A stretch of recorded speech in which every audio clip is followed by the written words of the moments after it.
అందరికీ నమస్తే అండి. మీ అందరికీ కూడా తెలుసు. ఫస్ట్ ఆఫ్ ఆల్ మీడియా మిత్రులందరికీ కూడా చాలా చాలా థ్యాంక్స్. ఒక ఆల్మోస్ట్ 13-14 డేస్‌గా రన్ అవుతుంది. సంక్రాంతి హాలిడేస్ కారణంగా లేట్‌గా కంప్లెయింట్ చేయాల్సి వచ్చింది. లేదు అంటే చాలా ఎర్లియర్‌గానే కంప్లెయింట్ సబ్మిట్ చేసేదాన్ని. జేసీ ప్రభాకర్ రెడ్డి గారు నా మీద చేసిన వ్యాఖ్యలకు నేను హర్ట్ అవ్వడమే కాదు అండ్ మోర్ ఆఫ్ క్షమాపణ చెప్పేసాను కదా అయిపోయింది అంటే, సో ఒక సీనియర్ పాలిటీషియన్ ఏం ఎగ్జాంపుల్ ఇవ్వాలి అనుకుంటున్నారు.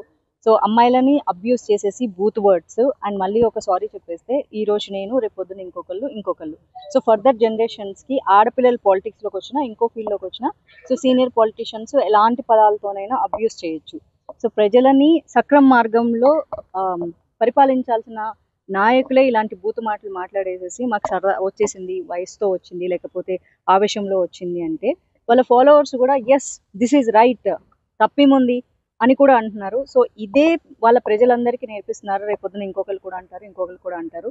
సో అది నేను దాన్ని ఖచ్చితంగా ఖండించాలి అండ్ నా కోసం నేను ఫైట్ చేసుకోవాలి. అప్పుడే నేను అమ్మాయిల గురించి మాట్లాడే హక్కు నాకు ఉంటుంది. అండ్ నా మీద జరిగిన అబ్యూస్కి నేను నోరు మూసుకొని అయ్యో వాళ్ళు పెద్దోళ్ళు, వాళ్ళ గురించి మీడియా మిత్రులు అందరూ నాకు చాలా మంది ఫోన్ చేసి they are like very dangerous people, జాగ్రత్తగా ఉండు, వాళ్ళకి చాలా క్రిమినల్ బ్యాక్గ్రౌండ్ ఉంది, వాళ్ళ మీద చాలా క్రిమినల్ కేసులు కూడా ఉన్నాయి, సో నేను ఏమైనా అటాక్ చేయొచ్చు, ఇలాంటివన్నీ చెప్పినా కూడా జాగ్రత్తలు చెప్పారు. సో నిన్న మొన్న ఇంటర్వ్యూకి వెళ్ళినప్పుడు కూడా నాకు సేమ్ చెప్పారు, జాగ్రత్తగా ఉండు, they are very dangerous people అని. సో అంత డేంజరస్ పీపుల్ ఉన్నప్పుడు సో మాధవీలత అనే అమ్మాయి నోరు మూసుకొని సైలెంట్గా ఉంటే రేపు పొద్దున అసలు ఆడపిల్లలు మీరు ధైర్యంగా ఉందని చెప్పే రైట్ నాకు లేని కారణంగా సో అది నాకు నేను ఛాలెంజింగ్గా తీసుకొని సో కమిషనర్ గారికి కంప్లైంట్ చేయడం జరిగింది. అండ్ ఏదైతే అబ్యూస్ చేశారో అండ్ వాళ్ళ బ్యాక్గ్రౌండ్ ఎలా థ్రెటన్ చేస్తున్నారు అండ్ అందరూ ఏమంటున్నారు అండ్ వాళ్ళ ఫాలోవర్స్ సో నాకు సోషల్ మీడియాలో ఎలాంటి థ్రెటన్స్ ఇస్తున్నారు అనే దాన్ని మెన్షన్ చేయడం జరిగింది. అండ్ సిన్స్ 15 days నాకు ప్రాపర్గా స్లీప్ కూడా లేదు, ఎందుకంటే అదొక ట్రోమా అయింది. నా కోసం నేను ఫైట్ చేసుకోకపోతే ఎలా అని. అండ్ నా పేరెంట్స్ కూడా చాలా భయపడ్డారు. సో ఈరోజు కమిషనర్ గారికి 2 కంప్లైంట్స్ ఫైల్ చేయడం జరిగింది. యాజ్ ఎ ఉమెన్గా నా మీద ఏం జరిగిందో అదొకటి. So she Smitha, Rashtriya Hindu Yuvavahini which is runs by Rajnath Singh గారి ఆధ్వర్యంలో రన్ అవుతుంది. And I'm the Telangana spokesperson and she is the national vice president. So తను కూడా సో నా మీద జరిగిన దానికి కంప్లైంట్ రైజ్ చేయడం జరిగింది.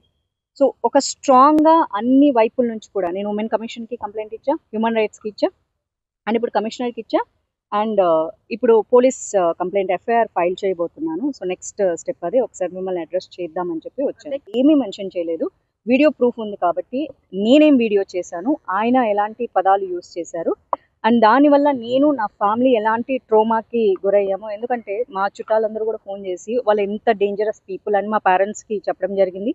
ఒక రకంగా అది ఎమోషనల్ థ్రెటనింగ్. సో వాళ్ళు డిప్రెషన్లోకి వెళ్ళిపోయారు, అది చూసి నేను డిప్రెషన్లోకి వెళ్ళిపోయాను. Because my family is my strength. So అమ్మ నాన్న వయసు అయిపోతున్న వాళ్ళంతా డిప్రెషన్లోకి వెళ్ళిపోతే నాకున్న ఒకే ఒక స్ట్రెంత్ నా పేరెంట్స్. సో వాళ్ళ దగ్గర నుంచి థ్రెటన్స్ అండ్ సోషల్ మీడియాలో చాలా థ్రెటన్స్ వస్తున్నాయి నాకు. అంటే శ్రీరెడ్డి పేరు కూడా మెన్షన్ చేశారు అని వార్తలు వస్తున్నాయి, వాస్తవమైన కంప్లైంట్ కాపీ? వాట్?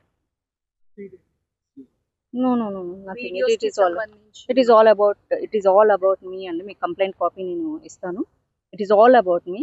నేనేం వీడియో చేశాను 31st నైట్కి అండ్ ఆయన ఎలా అబ్యూస్ చేశారు అండ్ సోషల్ మీడియాలో నాకు ఎలాంటి థ్రెటన్స్ వస్తున్నాయి అండ్ నా పేరెంట్స్కి మా చుట్టాలందరూ, బికాజ్ మా చుట్టాలందరూ ఫ్రమ్ రాయలసీమ ఇట్ సెల్ఫ్ అనమాట. సో ఆ ప్రాంతంలో వాళ్ళు ఎలాంటి వాళ్ళు అన్నది న్యాచురల్గా అందరికీ తెలుసు కాబట్టి సో మీడియాకి తెలుసు, ప్రజలకు తెలుసు అండ్ సోషల్ మీడియాలో నువ్వు ఎవరితో పెట్టుకున్నావో తెలుసు అని మొన్న ఫిల్మ్ ఛాంబర్లో కంప్లైంట్ ఇచ్చినప్పుడు కూడా నాకు కామెంట్స్ అలానే చేశారు, నువ్వు పెట్టుకుంది ఎవరితో తెలుసా, నేను బతకడానికేనా అని. ఒక ఛానల్లో లైవ్కి వెళ్తే కాల్స్ చేసేసి నేను బూతులు తట్టడం చాలా కరెక్ట్, సో ఇదే రైట్ అని. అంటే వాళ్ళ ఫాలోవర్స్ ఎలాంటి భాషను ఎంకరేజ్ చేస్తున్నారు, ఐఎమ్ ఎడ్యుకేటెడ్ అని చెప్తూనే సో దాట్ ఎడ్యుకేటెడ్ పర్సన్ ఇలాంటి అబ్యూజివ్ వర్డ్స్ కరెక్ట్ అంటున్నారు. మేబీ ఇండియన్ రాజ్యాంగం కాకుండా వాళ్ళ ఊరిలో ప్రత్యేకంగా జేసీ రాజ్యాంగం రాసుకొని ఉండింటే కనుక ఈ ఆటవిక న్యాయం చెల్లుతుంది. ఈ ఆటవిక న్యాయం భారతదేశ రాజ్యాంగం ఫాలో అవుతున్నా నాకైతే వర్తించట్లేదు కాబట్టి నేను ఓన్లీ జేసీ ప్రభాకర్ రెడ్డి గారు అండి, ఓన్లీ జేసీ ప్రభాకర్ రెడ్డి గారు అండ్ అతని ఫాలోవర్స్ నాకు మెసేజెస్ త్రూ ఎలా థ్రెటన్ చేస్తున్నారు అన్నది మాత్రమే మెన్షన్ చేయడం జరిగింది.